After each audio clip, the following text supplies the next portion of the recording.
तो आइए दोस्तों, आज की क्लास में आपका स्वागत है, मोस्ट वेलकम। और आज हम क्लास में चर्चा करते हैं कोणों के प्रकार एवं परिभाषाओं के बारे में।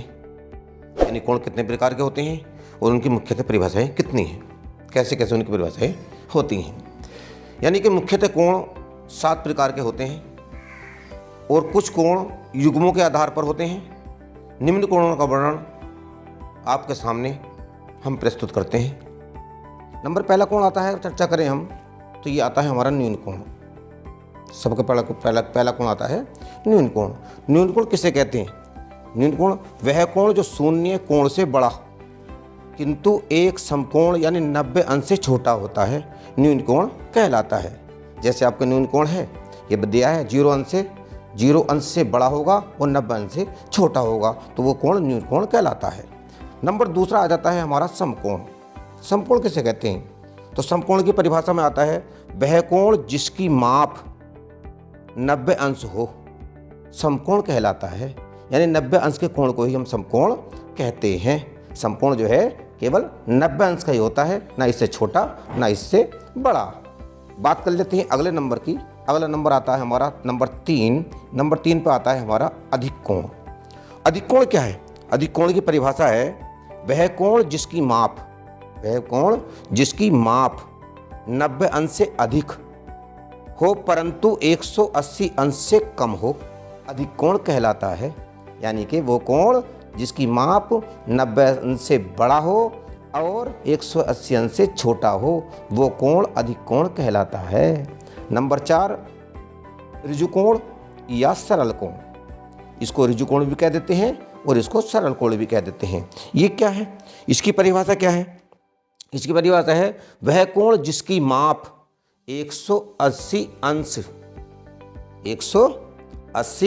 अंश हो, ऋजु कोण कहलाता है। यानी 180 अंश के कोण को ही हम ऋजु कोण या सरल कोण कहते हैं। ये 180 अंश का ही होता है, ये सीधी रेखा में बनता है, इसलिए इसको सरल कोण भी कह देते हैं। बात कर लेते हैं नंबर 5 पे आने वाले कोण की। नंबर 5 बृहत् कोण या प्रतिवर्ती कोण। बृहत् कोण या प्रतिवर्ती कोण। तो बृहत् कोण या प्रतिवर्ती कोण कौन से कहलाते हैं? इनकी परिभाषा क्या है बृहत् कोण या प्रतिवर्ती कोण की? वह कोण जिसकी माप 180 अंश से अधिक और 360 अंश से कम होती है, बृहत् कोण कहलाते हैं।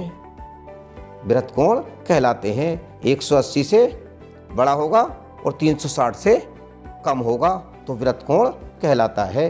जब भी 180 से अधिक कोण आए और 360 से कम आए तो हम मान लेंगे वो कोण बृहत् कोण कहलाता है। नंबर 6 पे अगर हम बात करें तो संपूर्ण कोण की।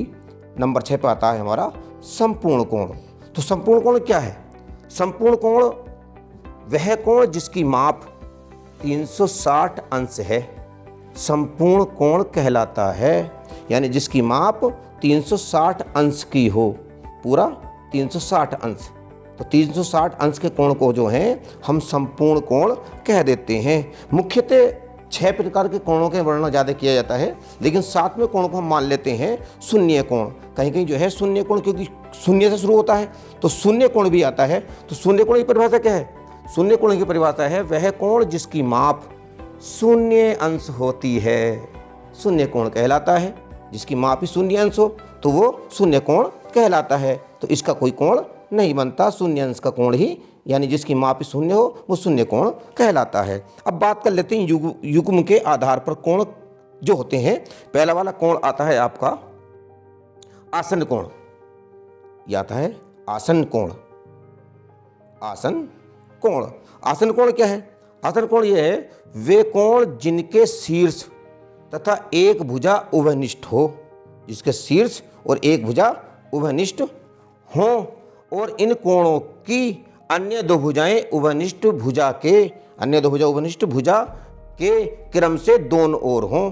दोनों उभयनिष्ठ भुजा के इधर भी दोनों ओर हों, आसन कोण कहलाता है। इसे आसन कोण कहते हैं। यानी जो ये इस भुजा के दोनों ओर, ये जो बीच में भुजा है उभयनिष्ठ, इसके दोनों ओर भुजाएं पाई जाती हैं, ऐसे कोण को जो है हम आसन कोण कहते हैं।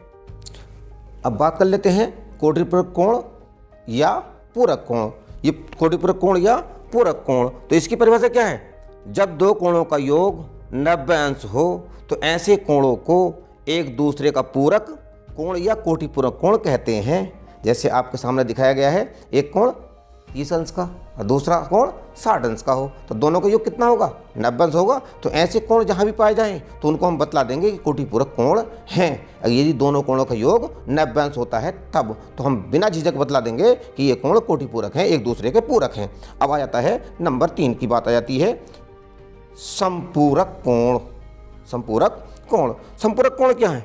तो संपूरक कोण की परिभाषा है, जब दो कोणों का योग 180 अंश हो तो ऐसे कोणों को एक दूसरे का संपूरक कोण कहते हैं। जैसे इसमें ऊपर वाले में था 90 अंश, इसमें आता है 180 अंश हो।